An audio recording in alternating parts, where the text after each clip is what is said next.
Hey everybody, my name is Michael McClintock, and by popular request, today I would like to teach you how to play the Girl from Ipanema in the key of F. I'm going to make this a slightly more advanced lesson, just to give you some ideas of how we can play some, slightly more sophisticated chords for this song. So I'm going to open up on an F6-9. Another thing I can do with this chord is remove my pinky and play the open high E, or I can move my pinky to the B string at fret 3, and then I can remove my pinky again and just play the B string. So with this sound we can kind of get, right? And then I'm going to move this chord up to a G13.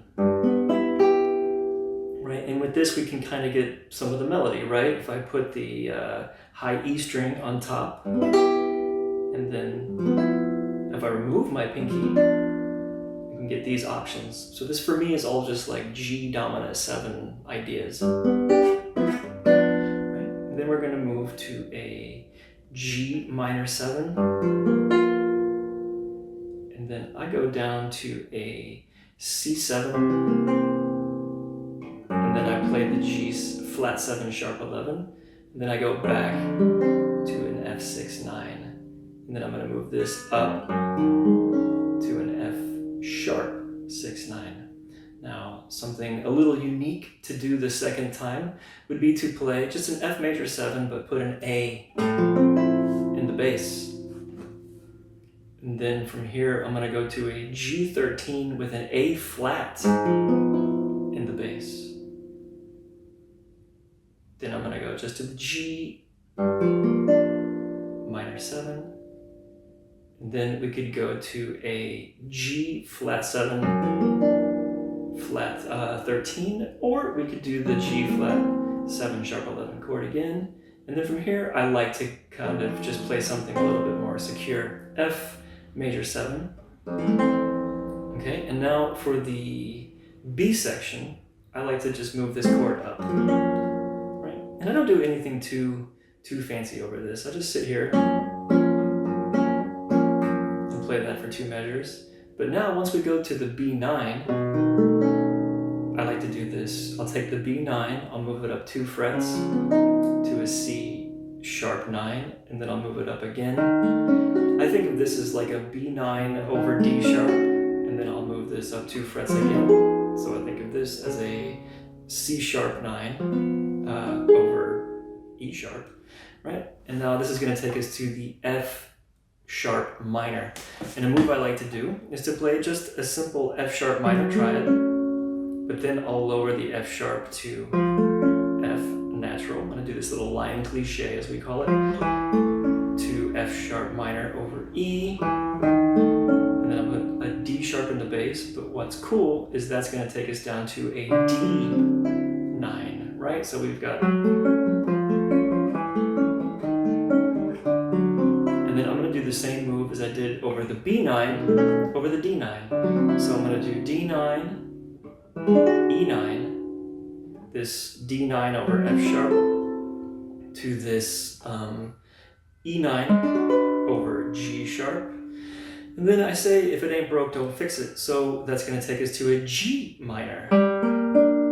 And then G minor major 7, or just G minor over F sharp, down to F, down to E. And then that's going to take us to an E flat. Now I'm going to change it up here. I'm going to move this E flat 9 down to an E flat 7 over D flat, down to an E flat dominant over B flat, and then I'm going to move this down to an E flat over G. Then to end it, I'm going to just do an A minor 7, but then I'm going to play this D dominant with a flat 9 and a sharp 11, and then we can play a G minor 7 like that, and then I'm going to do a C9 with a sharp 11 and a flat 9. And And then for the final A section, I like to come up to F major 9, G9, nothing too crazy.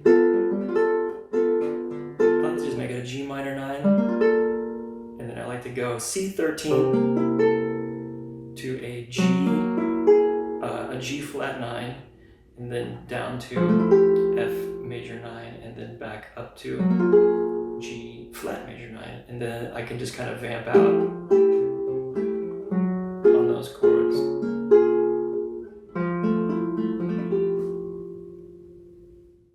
So I'll try to put some of these ideas into a nice, slow, rhythmic context for you.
If you found this lesson to be helpful in any way, shape, or form, please consider subscribing to the channel and leaving me a like. I really appreciate it.